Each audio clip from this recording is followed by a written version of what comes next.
கட்டுமனைக்கு நான் போய் பார்த்தேன். உன் பையனுக்கு இப்போ கொஞ்சம் பொல்லாத கிரகங்கள் நடந்துக்கிட்டு இருக்குப்பா. அவன் இப்போ குடும்பத்துக்கு உதவாத மனோநிலைகளும் பெற்றோருக்கு தாகத்தை தீர்க்காத மகனாகவும் இருக்கான். அதனால் அவருக்கு நல்வழியை காட்டி உங்களோட இணைச்சி வாழ வச்சு தந்தா போதுமில்ல, காலில் வந்துட்டு வரலாம்.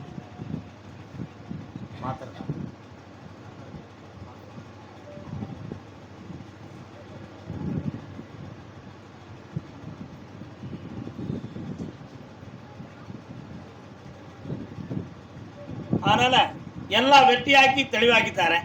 இந்த மகளுடைய படிப்பையும் உத்தியோகத்தையும் வாங்கி தந்தா போதுமில்ல, இந்த அப்படி காப்பாற்றி தரேன். இதற்கிடையில வீட்டுக்குள்ள செய்வன கோளாறு இருக்குன்னு உங்கள் உள்ளத்தெல்லாம் பிடிச்சி வாட்டிக்கிட்டு இருக்கு. அந்த கோளாறுகளெல்லாம் நீக்கி உங்களை செம்மையாக்கியாச்சு, சந்தோஷமா இருக்கலாம். மகிழ்ச்சியா இருங்க மக்களே. கடனை தீர்த்து தாரேன், செல்வத்தை அழித்தாரேன். இந்த சாப்பாடுலாம் சாப்பிட்டு போங்க, சௌகரியா போயிடாங்க. கர்மசாமி திருச்சி மாநகர்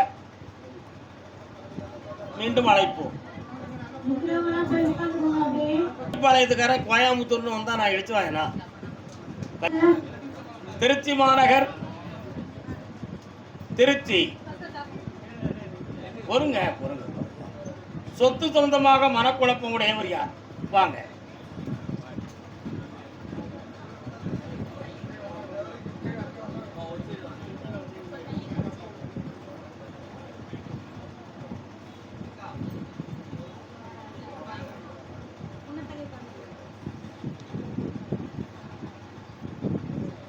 என்னப்பா சொத்து? கொஞ்சம் காலில் வந்துட்டு வாங்க.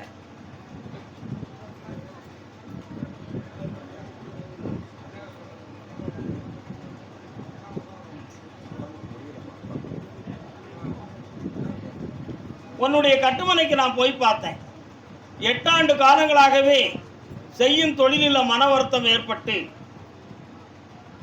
உறவினர்களால் கைவிடப்பட்டு உங்களுடைய சொத்துக்களில் பல விஷயங்களில் அடமானங்களாக லாக் ஆகி இப்போ கடன்களால் பாதிக்கப்பட்டு அதை மீட்ட முடியாத நீதிமன்ற தொடர்போடு இப்போ குழப்பத்தை அடைஞ்சிக்கிட்டு இருக்கீங்க நீங்க, உண்மையா? அதனால அந்த வழக்குகள் வந்து உங்களை மீட்டி உங்க கடனையும் தீர்த்து சொத்துக்களை உங்களுக்கே ஒப்படைச்சு தந்தா போதுமில்ல. உங்க வீட்டு பக்கம் நான் போய் பார்த்தேன். அந்த எல்லையில உயரமான ஒரு அம்மன் கோயிலுடைய அடையாளம் தெரியுது. யாரவா? காளீஸ்வரி அம்மாள். காலில் வந்துட்டு வாங்க. காப்பாத்தி கொடுறான்னு உத்தரவு.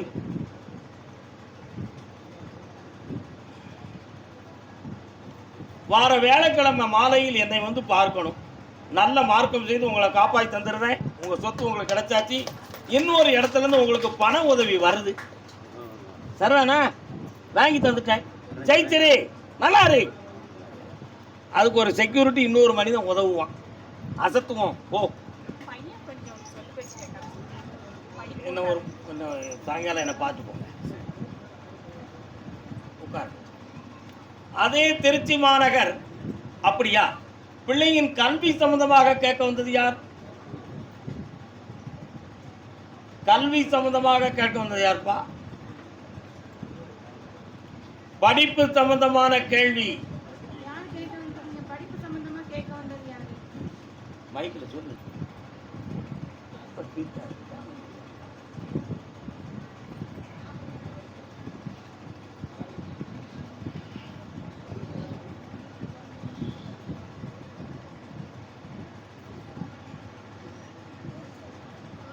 இன்னொரு தடவை கால் வந்துட்டு வரலாம்.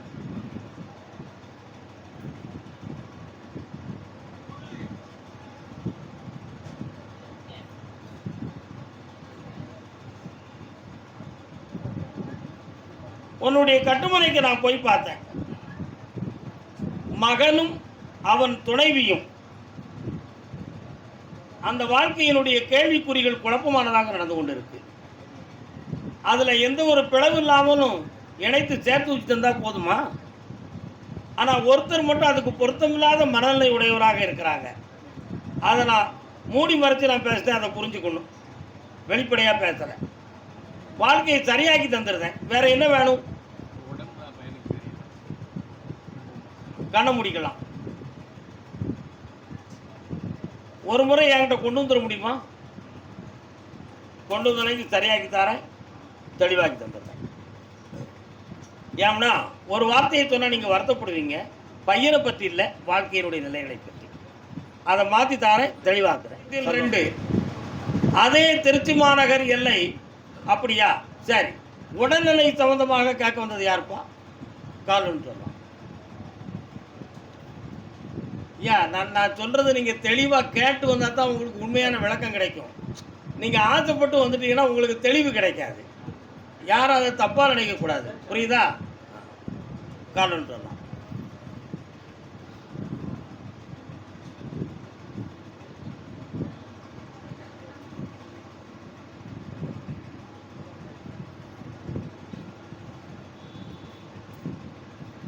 உன்னுடைய கட்டுமனைக்கு நான் போய் பார்த்தேன்ப்பா. 2.25 ஆண்டுகளாக உடல்நிலைகளால் பாதிக்கப்பட்டு தீராத நோயாக இருக்குமோ என்று பல விளக்கங்களை கேட்டு நமக்கு பிழைக்க முடியாதுங்கிற ஒரு எண்ணத்தோட உன் குடும்பத்தை தத்தளிச்சுக்கிட்டு இருக்கு. வாஸ்தவமா? கால் வந்துட்டு வா.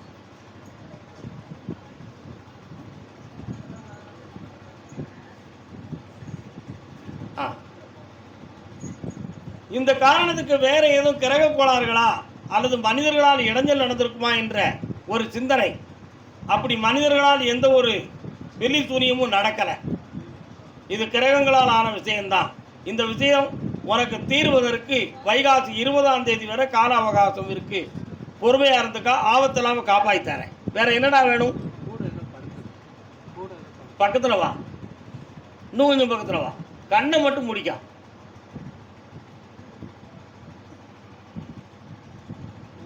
காலில் விழுந்துக்கா.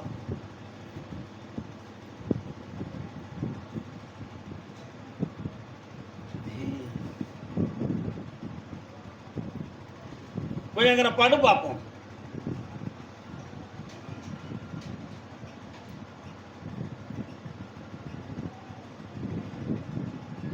எந்திச்சு வா. சர்க்கஸ் காட்டுறதுன்னு யாரும் நினைக்கிறா? அப்படிலாம் நினைக்காதீங்க. இந்த அண்ணன் உட்கார்ந்துருக்கும் பொழுதும் எந்திரிச்சு வரும் பொழுதும் படுத்திருக்கும் பொழுதும் ஏதோ ஒரு உருவம் தன் பக்கத்தில் இருக்கிறது போலவும் தன் கூட கெட்டிப்பிடிச்சு படுத்திருக்கிறத மாதிரியும் ஒரு பாவனையில் ஒரு உருவம் தெரிஞ்சுக்கிட்டு இருக்கு. சரிதானா? அது இங்கே தெரியுதான்னு பார்த்தேன், இங்கே தெரியலை. ஏதாவது கோயில் குளத்துக்கு போனால் அது தெரியாது. ஆனால் வீட்டுக்குள்ளே போனால் நம்மளை அப்படி பின்தொடர்ந்து வர்றது மாதிரி, இந்த பக்கம் நிற்கிறத மாதிரி, அப்படி நம்ம மேலே உரைச்சிக்கிட்டே இருக்கிறது மாதிரி தெரியும். உண்மையா இல்லையா? கால் வந்து எப்படி நல்லா இருக்குல்ல?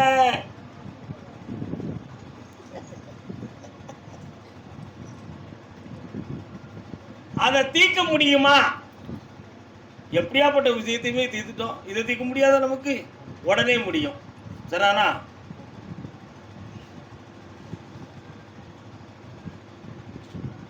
பௌர்ணமி அன்னைக்கு வந்து சேர்ந்துருவியா? வந்துரு. பௌர்ணமிக்கு முதல் நாளே வந்துருப்பா. பௌர்ணமிக்கு முதல் நாளே வந்துரு. எல்லாம் சரியாக்கிடுவோம். நல்லா ஆக்கித்தாரேன். கருப்பசாமி. ஆமா, அப்படியா? சென்னை மாநகர். அப்படி மெல்ல மெல்ல ஒவ்வொருத்தரையும் அழைப்போம். ஐயா, கோயிலை உடைத்துறாங்க. அருள் புரிவாய் திருமால் அழகா, வடிவேல் முருகா, மனம் கனிந்தே நீ அருள் புரிவாய். வீட்டு பக்கத்துல முருகன் கோயில் எங்க இருக்கு? முருகன் கோயில் உங்க வீட்டு பக்கம் இருக்கா? வரலாமே.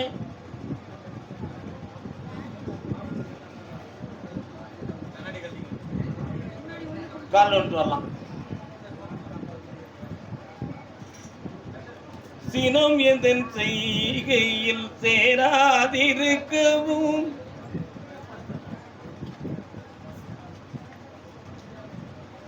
வெளிநாட்டில் யாரும் இருக்கா?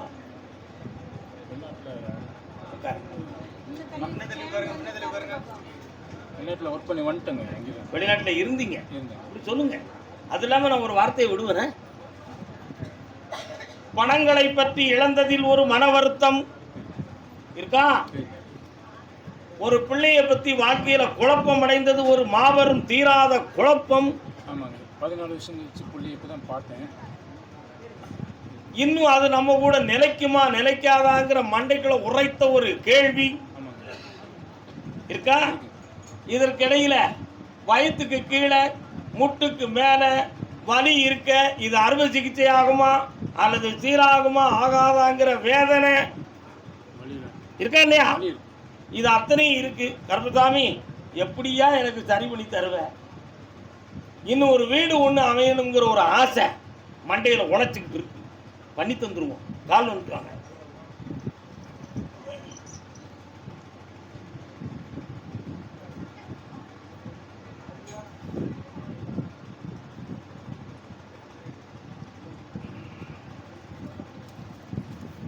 வேற என்னப்பா வேணும்? ஐயா, 14 வருஷம் கழிச்சு தான் இப்போ புள்ளைய பார்த்தேன். அவங்க 14 வருஷம் முன்னாடியே ஓடிட்டாங்க. இப்போ கோர்ட்டில் கேஸ் போட்டுருக்காங்க. அவங்க வேறு கல்யாணம் பண்ணிக்கினாங்க.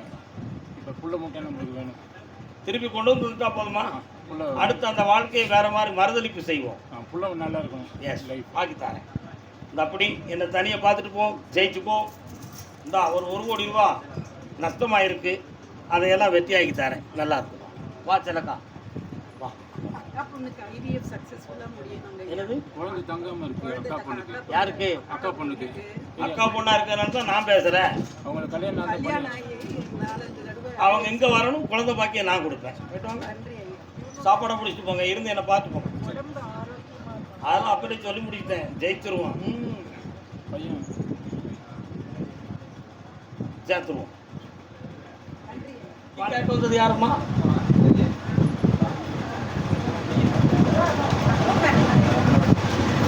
காலம் சொல்ல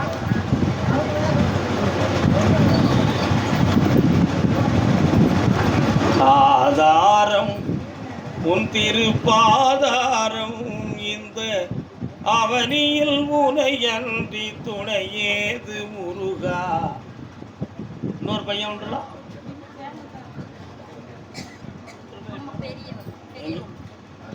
இவருக்கு அண்ணன் எங்க இருக்காரு?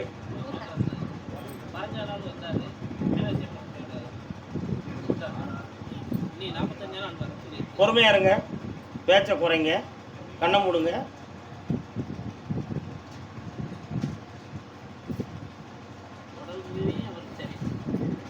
நான் பேசணுமா நீங்க பேசணுமா?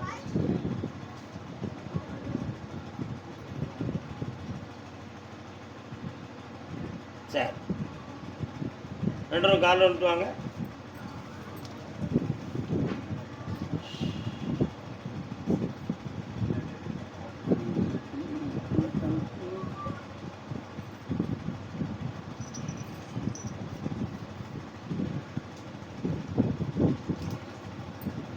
டாக்டரை போய் பார்த்தீங்களா? நீங்கள் பேச வேண்டாம் அண்ணாச்சி, நீங்கள் பாட்டு அமைதியாக இருங்க. இவருடைய அனுபவம் மிகுந்த வார்த்தை தான் எனக்கு வேணும். நீங்கள் பாசம் மிகுந்த வார்த்தை பேசுறீங்க, உண்மையா இல்லையா? டாக்டர் பார்த்தியாடா தம்பி? உன்னுடைய உடல் ஆரோக்கியத்தை பற்றியும் உணர்ச்சி உறுப்புகளை பற்றியும் டாக்டர் என்னப்பா சொன்னாங்க? உயிரணுக்களுடைய செல் அவசியம் இல்லைன்னு சொல்லிட்டாங்க. சரா, ஒண்ணுமே இல்லை, சும்மா உடம்பா இருக்கே தவிர அந்த ஆற்றல் தன்மை இல்லைன்னு சொல்லிட்டாங்க. சொன்னாங்களா? கால் வந்துட்டோம். இப்ப பேசலாம். இவர் பெரிய மனுஷன். அந்த சக்தியை கருப்பசாமி நீ தான் அவன் உடம்புக்கு கொடுக்கணும் அப்படின்னு கேட்கிற. நீ கொடுத்துருவான். உள்ளத்துல ஏக்கம் இருக்கு, உள்ளத்துல ஏக்கம் இருக்கு. ஏக்கம் வேற, இயக்கம் வேற. உள்ளத்துல ஏக்கம் இருக்கு, உடலில் இயக்கம் இல்லை. உடல்ல இயக்கம் இல்லை. இந்த இயக்கத்தன்மை குறைவதற்கு என்ன காரணம்? இது பிறவியின்படி இருக்கான்னு பார்த்தா உங்க தாத்தாவுக்கோ உங்க அப்பனுக்கோ உங்க ஆத்தாளுக்கோ அப்படி இந்த ஒரு பாதிப்பு இருந்ததாக சரித்திரமே இல்லை. ஆனா இவனுக்கு மட்டும் எப்படி வந்தது? உண்மையா இல்லையா? என்னப்பா? அதனால இது வேற எந்த தெய்வ குற்றங்களும் குறைபாடுகளும் நடக்கவில்லை.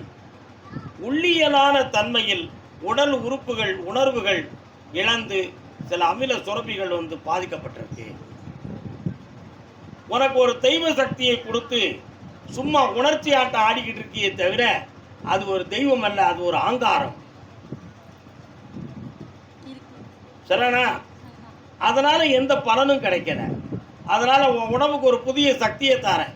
6 மாத காலங்கள் என்னை மாதத்துக்கு ஒரு முறை பார்க்கவா. 7வது மாதத்தில் உன் உடல் இயங்கும், குழந்தை பாக்கியம் கிடைக்கும், வெற்றி அடைவாங்க. காலம்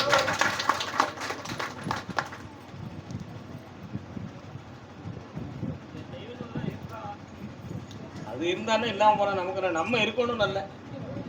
அதான உண்மை.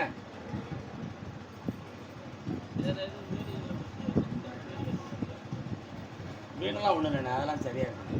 நமக்கு நேரங்கள் தான் சொல்றாங்க. அதனால இந்த காலக்குறைகளை நீக்கி தெளிவாக உனக்கு வழிவகுத்து தரேன். ஒவ்வொரு பௌர்ணமிக்கும் என்னை வந்து சேரு, வெற்றியாகி தரேன். எதுக்கும் பயப்படாத, தைரியமா இருக்கு. பிறக்கும். என் பேரு கருப்பசாமின்னு வைப்பேன்.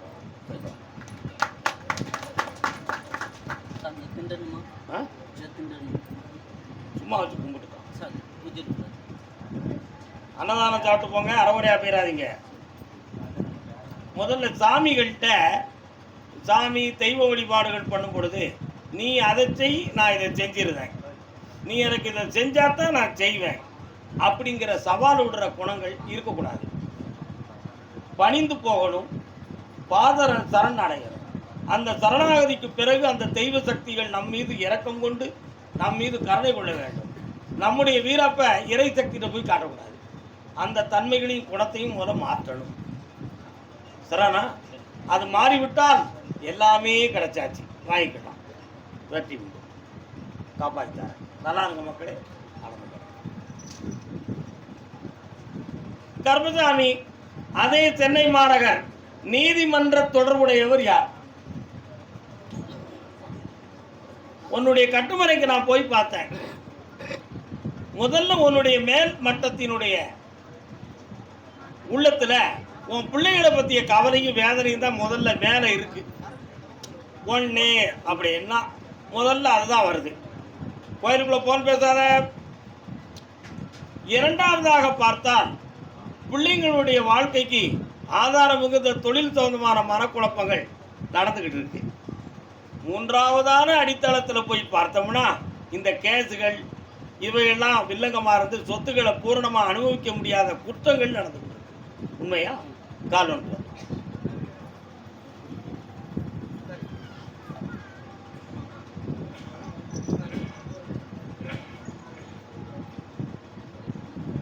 அதனால இந்த கேஸை முதல்ல அடிச்சு தரேன், உன் பக்கத்தில் ஜெயிச்சு தந்துடுறேன். வெற்றி மாலை கொடுன்னு உத்தரவு. கூப்பிடு கருப்பசாமிய.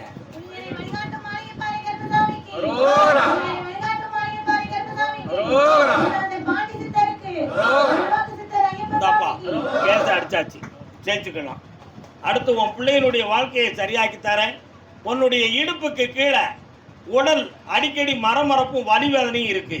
இதுல எதுவும் பாதிப்புகள் வேற மாதிரி எதுவும் இருக்குமா, அல்லது பெரிய மருத்துவம் செய்யக்கூடிய நிலைமை இருக்குமான்னு ஒரு சந்தேகம் இருக்கு. அப்படி பெரிய மருத்துவம் செய்யக்கூடிய வேலை இல்லை. அந்த வலியை தீர்த்து உன்னை நிம்மதியாக வாழ வைக்க நல்லா இருக்கு. அன்னதானம் சாப்பிட்டு போகணும்பா. கருப்பசாமி அதே சென்னை மாநகர் அப்படியா?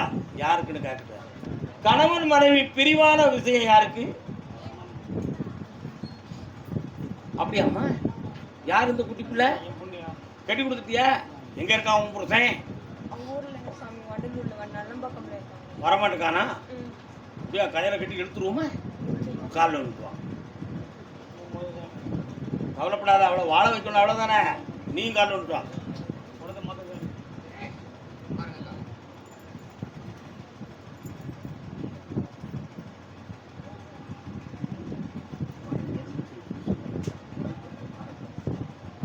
இன்னொரு தடவை காலம் விட்டுவாங்க. வாழ்க்கையின் ஓரத்திற்கே சென்று விட்டாயே ஏனப்பா.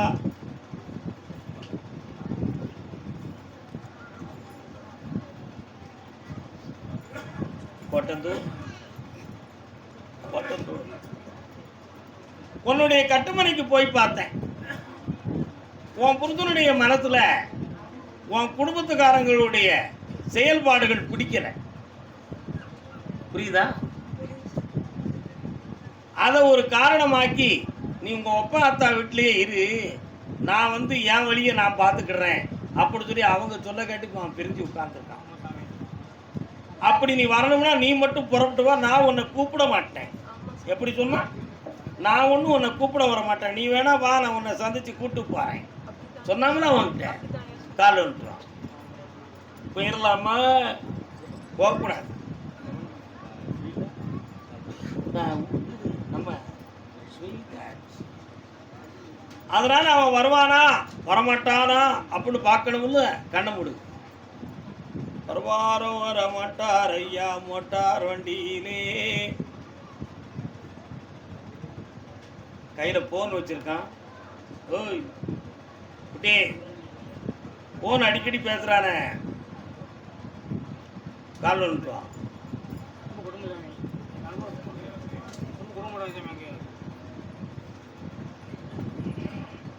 ஒரு நாள் இரவில் நான் எங்கேயாவது போறோம்னு வீட்டை விட்டு புறப்பட்டியே, அப்படி பசியறது கூடிய இடத்துல போய் நிற்கும் போது எங்கேயும் போக வேண்டாம்னு குழம்பி நிற்கும் பொழுது மீண்டும் அதே வீட்டுக்கு வந்து சேர்ந்தியே, நடந்துச்சா? அதுக்கு பிறகு நம்ம நைட்லேயே ஒரு முடிவு எடுத்துருவோம், அப்பமாவும் வேண்டாம் இந்த பேருக்கும் வேண்டாம், செத்து போயிடுவோம், இல்லைன்னா எங்கேயாவது ஒரு அநாத ஆசிரமத்தை போய் சேர்ந்துருவோம்னு நினைச்சல. காலம் அனுப்புவோம். ஒரு பிள்ளைய கட்டிட்டு எதுக்கு இந்த பிரச்சனையை பண்ணணும்? என்ன தப்பு இல்லையே. அவன் மனத்தை நான் பக்குவப்படுத்தி உங்க ரெண்டரையும் ஒற்றுமையா நான் வாழ வச்சு தாரேன். உனி மனத்தை பறி கொடுத்த காரணத்தால அவன் திருந்தி வரணும்னு நினைக்க